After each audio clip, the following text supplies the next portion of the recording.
5 কোটি টাকা খরচ করে বানানো হয়েছে ভবন, আছে আবহাওয়া পর্যবেক্ষণের আধুনিক যন্ত্রপাতিও, কিন্তু প্রয়োজনীয় জনবল না থাকায় এক যুগেও পূর্ণাঙ্গভাবে চালু হয়নি খাগড়াছড়ি আবহাওয়া পর্যবেক্ষণাগার। প্রতিষ্ঠানটিতে আছেন মাত্র একজন বেলুন মেকার। এতে আবহাওয়ার পূর্বাভাস ও কৃষি আবহাওয়ার সেবা থেকে বঞ্চিত হচ্ছেন এই জনপদের মানুষ।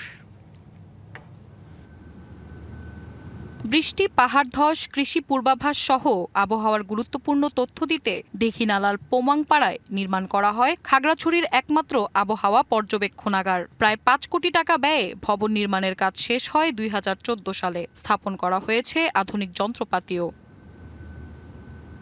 কিন্তু প্রয়োজনীয় জনবল না থাকায় পূর্ণাঙ্গভাবে চালু করা যায়নি এই কেন্দ্র।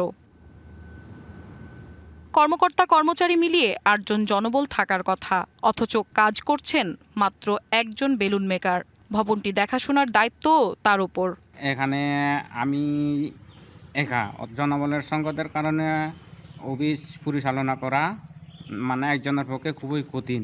নগদ নিয়ে এলো হার না মানা হার অফার। সর্বনিম্ন 10,000 টাকা রেমিটেন্স নগদে পাঠালে থাকছে স্বর্ণের হার জেতার সুযোগ। স্থানীয়রা বলছেন, প্রতি বছরই ভারী বর্ষণ ও পাহাড়ি ঢলে প্লাবিত হয় গ্রামের পর গ্রাম। পাহাড় ধসে ঘটে প্রাণহানি। আবহাওয়া অফিসটি পূর্ণাঙ্গভাবে চালু হলে মিলবে নির্ভুল সতর্কবার্তা।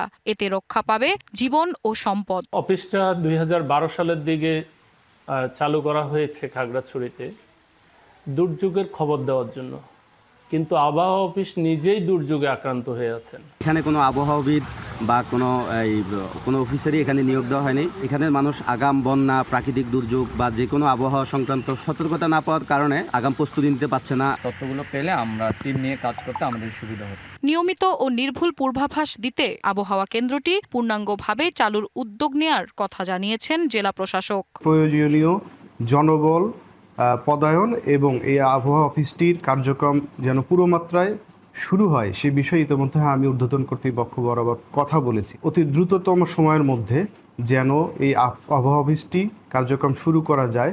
আবহাওয়া পূর্বাভাস নিশ্চিতে পর্যবেক্ষণাগারটির পূর্ণাঙ্গ কার্যক্রম দ্রুত শুরুর দাবি স্থানীয়দের। DBC news desk.